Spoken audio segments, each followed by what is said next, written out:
সরাইলের কিছু কিছু সেন্টার তারা হয়তো আগের রাতেই সিল মেরে রাখার কথা চিন্তা করছে। আমি খবর পেয়েছি বলেই কিন্তু আজকে আপনাদেরকে সাবধান করে দেওয়ার জন্য আজকে আমি এই বক্তব্য তুলেছি। সরাইল আশুগঞ্জের 150-র উপর যেই সেন্টার আছে এবং বিজয়নগরের দুটো ইউনিয়নের একটা সেন্টারেও যদি কেউ ভোট সিলায় নেওয়ার চেষ্টা করে, একটা সেন্টারেও যদি কেউ জাল ভোট দেওয়ার চিন্তা করে, একটা সেন্টারেও যদি কেউ দখলবাজি চালানোর চেষ্টা করে, একটা সেন্টারেও যদি কেউ 18 সালে যা হয়েছে সেইটা করার চেষ্টা করে, একটা সেন্টারেও যদি কেউ চেষ্টা করে কারচুপি করার, আমার প্রিয় ভাইরা, আপনারা পাহারাদার হয়ে কিন্তু সেইখানে উপস্থিত থাকবেন। ব্রাহ্মণবাড়িয়া নিউজ, সংবাদে সারাক্ষণ। আমার প্রিয় ভাই এবং বোনেরা যারা আজকে উপস্থিত হয়েছেন, আপনারাই আমার একমাত্র শক্তি। উপরে আল্লাহ, নিচে আপনাদের উপর ভরসা করে আমি এইখানে আসছি।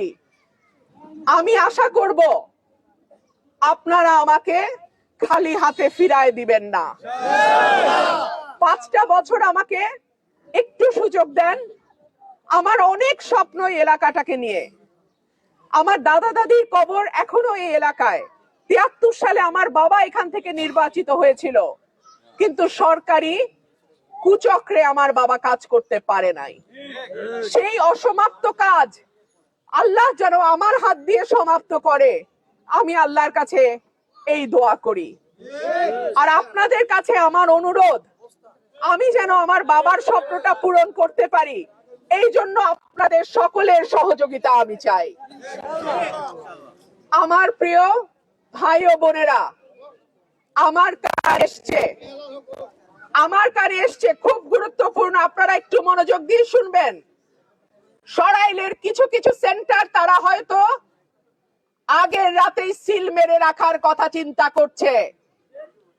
আমি খবর পেয়েছি বলেই কিন্তু আজকে আপনাদেরকে সাবধান করে দেওয়ার জন্য আজকে আমি এই বক্তব্য তুলেছি।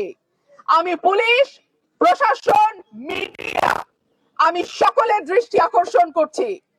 সরাইল আশুগঞ্জের 150-র উপর যেই সেন্টার আছে এবং বিজয়নগরের দুটো ইউনিয়নের একটা সেন্টারেও যদি কেউ ভোট সিলায় নেওয়ার চেষ্টা করে, একটা সেন্টারেও যদি কেউ জাল ভোট দেওয়ার চিন্তা করে, একটা সেন্টারেও যদি কেউ দখলবাজি চালানোর চেষ্টা করে, একটা সেন্টারেও যদি কেউ 18 সালে যা হয়েছে সেইটা করার চেষ্টা করে, একটা সেন্টারেও যদি কেউ চেষ্টা করে কারচুপি করার, আমার প্রিয় ভাইরা, আপনারা পাহারাদার হয়ে কিন্তু সেইখানে উপস্থিত থাকবেন। আমার প্রিয় মিডিয়া সহকর্মী, আমার ভাইরা, আপনাদের সঙ্গে 15 বছর আমি কাজ করেছি। আপনারা সর্বক্ষণ ছায়ার মতন আমার পাশে ছিলেন, আছেন, ভবিষ্যতেও থাকবেন বলে আমি বিশ্বাস করি। আপনারাও সরাইলের প্রত্যেকটা সেন্টার, আশুগঞ্জের প্রতিটা সেন্টার, বিজয়নগরের দুটো ইউনিয়নের প্রতিটা সেন্টার আপনারাও আলাদাভাবে নজরদারির মধ্যে রাখবেন। আমার বাবার সঙ্গে যেই জুলুম হয়েছে কারচুপির, সেই জুলুম যেন 12ই ফেব্রুয়ারি 2026 সালে না হয়, আমি আমার সকল ভাইদেরকে সেই ব্যাপারে সতর্ক থাকবার জন্য আবারও অনুরোধ করছি।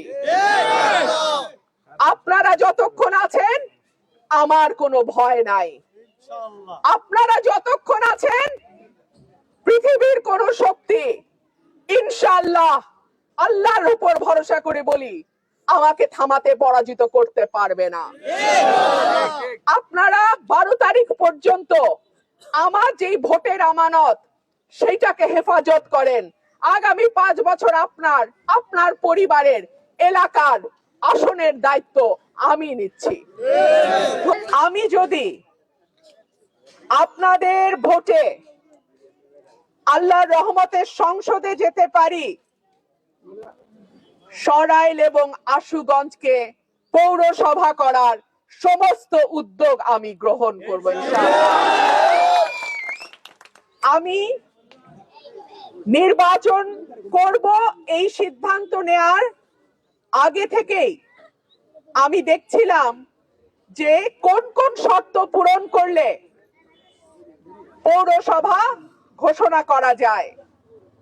আমি দেখলাম যে যে শর্তের কথা উল্লেখ করা আছে, আলহামদুলিল্লাহ এই দুটো উপজেলা তার সকল শর্তই পূরণ করে। সুতরাং ইনশাআল্লাহ যদি আমি আপনাদের ভোটে নির্বাচিত হতে পারি, এই পৌরসভা ঘোষণা করার মধ্যে দিয়েই ইনশাআল্লাহ আমি আমার কাজকে এগিয়ে নিয়ে যাব। বাংলাদেশে সবচেয়ে অবহেলিত যে দুটো উপজেলা, সেই দুটোই আমার পৈতৃক বাড়ি। রাস্তা ঘাট, ব্রিজ, কালভার্ট এত দুর্দশা বাংলাদেশের আর কোন উপজেলায় নাই। এমনকি ঢাকা সিলেট হাইওয়ে নরসিংদী থেকে ভাঙ্গা আরম্ভ হয়েছে, ভাঙতে ভাঙতে ভাঙতে ভাঙতে একেবারে শাহবাজপুর পার হয়ে গিয়ে বড় রাস্তা মেইন হাইওয়ে যেটা বলে সেটা পর্যন্ত ভাঙা। আর ভিতরে ইউনিয়ন গুলার যে অবস্থা সেটার কথা আর কি বলবো। বর্ষাকালে প্যাক কাদা আর শীতকালে হলো ধুলাবালি।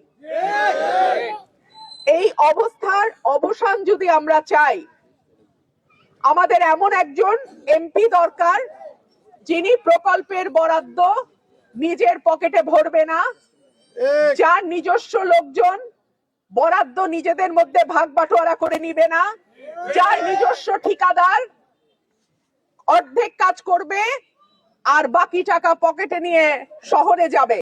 এই রকম যদি কেউ করে, যেটা গত 55 বছর ধরে হয়ে আসছে, তাহলে তো আর এলাকার উন্নয়ন সম্ভব না। আমি আপনাদের কাছে 5টা বছর আমাকে পরীক্ষা করার জন্য আপনাদের কাছে সময় চাই। যদি আপনারা দেখেন আমার দ্বারা কাজ হচ্ছে, তাহলেই আপনারা আমাকে 5 বছর পর আবার নির্বাচিত করবেন। আর যদি আমি সরাইলে গত 50 বছর যা হয়েছে সেই একই ধারায় চলি, তাহলে আর আপনাদের দরজায় আসার আমার কোনো মুখ থাকবে না।